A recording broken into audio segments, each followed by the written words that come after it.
What up? What up? What it do, everybody? How's it going? It's Black Mantra here with another episode of Feed Me Tech. Before we get started, I want to say thank you for clicking on the video. If you have a second, or if you like the video that you get today or any of the other ones you catch on the channel, please go ahead and like and subscribe, click the notification bell, all that other fun stuff so you can get the notifications on the new videos and hear the news and tech and gameplay and boom and boom and boom that we do here on the channel. So thank you. I really do appreciate it. Let's go ahead and get into it.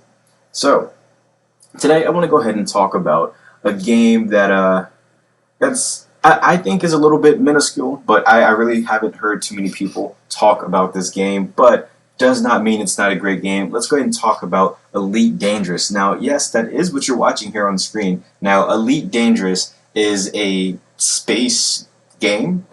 To put it best, Elite Dangerous is a space game where you're not just, flying around in space, but it's almost like a space simulator. It's a one-to-one scale recreation of the Milky Way, which is just ridiculous, right? So you see here, you can travel, you can go to pretty much every or any star system, and go to all the different planets. And really what the game has you do is really interact and appreciate really what it means to be in the void of space, right?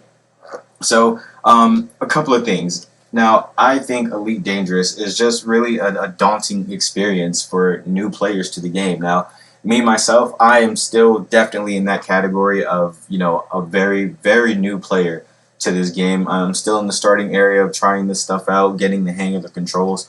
But let me tell you, if you are not, if you're new to this game and you're not familiar with games like this and you just jump into this, it's going to be a bit of a learning curve. They do not make it easy for new people to get into this game.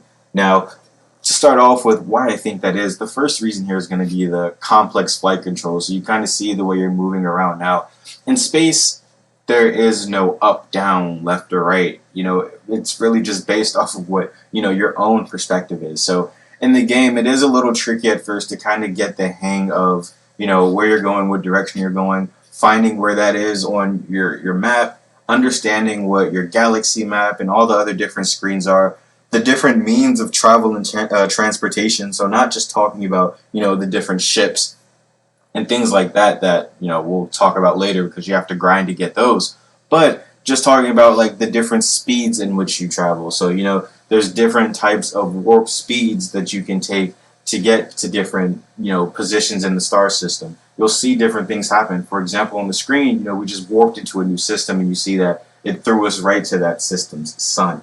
Man, I'm like you probably don't understand just how scary it is, from watching it. But when you're actually playing it, feeling the controller vibrate and you're just being thrust into space, you're seeing the great animation of going through a wormhole or tunnel or whatever. And then you get thrown out and you're in front of a fucking star.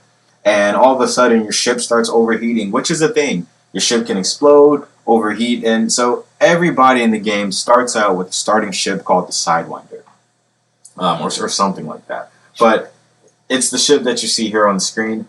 And if you were to grind, get a little better, buy yourself a slightly more expensive ship, and there's a ton of them. And by the way, you have to be at a solar system. You have to be within a system at a station that offers that kind of car, at any point in the galaxy or universe, the Milky Way galaxy, for you to be able to actually use or find that vehicle, right? But the thing is that if you were to, let's say, crash or destroy or fly into that sun, get jumped by pirates or just very toxic players, you lose that ship. You have to pay a fee to get it back. And let's say you bought a ship, and I'm just, for the sake of the example, let's say you bought a ship for $100, right? Your ship gets destroyed. You got to pay like $95 to get your ship back. That's crazy.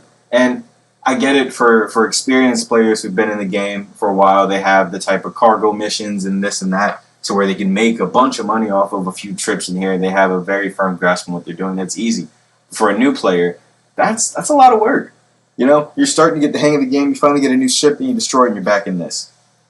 And each ship, as you can imagine, has its own capabilities. So, it has its own weight, its own carry capacity, speed, and you can modulate and upgrade all of these ships to do different things. So there's a lot of different complex systems in the game, that you have to be able to manage. And really, it does have a great tutorial section that walks you through a bunch of different things, but really, there's no way to really prepare you for what you're going to do in this game. There's a multitude of different tasks you can do.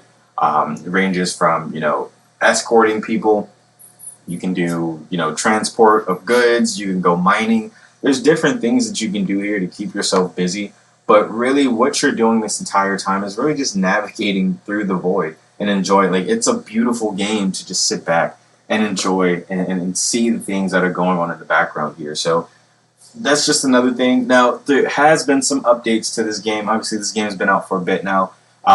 There was an update called the Horizons update, which introduced functionality that would allow players to purchase landing modules and upgrades for their ship, which will allow them to actually land on planets.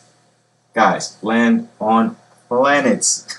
So not only do they have every piece of the Milky Way galaxy mapped out one for one, they also have you landing on planets. Now, like I said, you do have to purchase the upgrades to be able to do this, and that's all in game, so you have to go ahead and grind to be able to get that. But then you have to be able to actually land on the planet. So like I said, if you destroy your ship, that's that. So imagine you land on the planet and you kind of mess up or miscalculate the gravity or this or that, and you end up plummeting into the ground. Boom, start over. It can suck. It can suck. And I haven't gotten to that point in the game, but I'm nervous for that because I understand what that's going to do later on. But I want to go ahead and continue here and talk about a couple other things. So you can play this game in your own private lobby, but generally you're going to be playing this just out and about in the world or galaxy, whatever, with a bunch of other people traveling throughout the star systems doing what they do, right? So one thing that I do want to go ahead and bring up here is that, for this, the experienced players can clearly tell when you're a new person. You see here, this is that new ship I was talking about, or excuse me, that starting ship, the Sidewinder. It's a pretty quick flip of the switch night and day for an experienced player to say, let's make a few quick bucks, or hey, get good, noob, and just blow you out of the fucking sky. It's really, it's a big thing. And for people trying to get into the game for the first time, myself included, I feel like there's really no good path to get people ramped up and into the game. And I know any experienced player who probably watches this and sees this video is probably rolling their eyes at me right now talking about how I need to just get better, trial by fire kind of thing, which I get and I understand, and I'm not bashing this game. Please don't take this as an Elite Dangerous bash video. That's not what it is. I really like the game. I just want to point out that this game can be a nightmare for rookies. And if you have the heart, you have the stomach to stick through it, then, man, go for it. I personally am still in that phase of trying to get through it and get to the other side of the tunnel here, but, man, I don't know. And there's a couple other things in the game that just make it scary. So, like I said, the game itself is beautiful. You see different planets, you see the sun, and you really start to appreciate and realize how insignificant, small you are, really, honestly, in the grand scheme of everything. And there's things in the game like neutron stars and black holes, and just being pulled out of hyperspace and seeing these masses in space that you would never normally see in your own personal life, I just think is a beautiful thing. So they have natural space phenomenon in the game. They also, another weird thing that I found out the other day, they even have aliens in the game. Like, there's already different factions that may or may not be, engaged in battle or disagreements over certain areas, certain star systems, certain territories, whatever. But there's also aliens in the game. One of these factions are aliens, and in the game, some players have even encountered these aliens and had to fight for their lives or, get killed, I guess. So that's really all I want to say about Elite Dangerous today. Let me know in the comments below if you want a little more content about this, or if you actually want to see me dive into this and get killed myself. If you want to see me drive into the moon or I don't know, headbutt the sun, let me know in the comments below. But go ahead and like and subscribe, check that notification bell, and as usual, if you haven't today, tell someone you love them. It could really make all the difference. And as usual, everyone, stay good. Thanks. See you later.